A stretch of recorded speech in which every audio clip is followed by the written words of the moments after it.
Dobiš priznanje, niti ne razmišljaš o tem oziroma dejansko vidiš preko ostalih kolegov, da se v prostoru nekaj dela oziroma da delamo nekaj več, kot je samo vsakodnevno. Tako da pač v našem sistemu je ta zahvala, da dobivamo ta priznanja.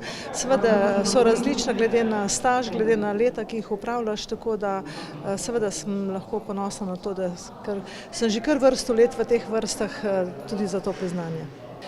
Moram reči, da kot Gasilska zveza Krško, ker imamo tudi zdaj skupščino, ugotavljamo, da smo imeli lansko leto kar prizanešeno v smislu naravnih in drugih nesreč.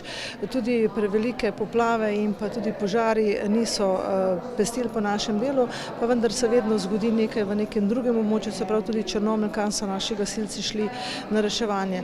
Tako da občina Krško je lansko leto lahko smo zadovoljni, da so stvari na tem področju tekle mirno in verjamem, da bo tudi letos tako. Poplave so se zaenkrat kar umirile oziroma smo z hidroelektrarnami na Savi smo te stvari uredili, kar se tiče mestnega oziroma nižinskega dela.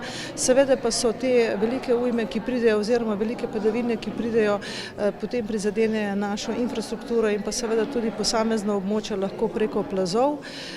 Pri požarih je pa dejansko letos velika ogroženost v smislu naravnih požarov, ker je taka suša, tako da zaenkrat smo v Posavju to, kar smo imeli, smo tudi poskušali odpraviti in poskušamo odpravljati in tudi temu sledimo v bodoče.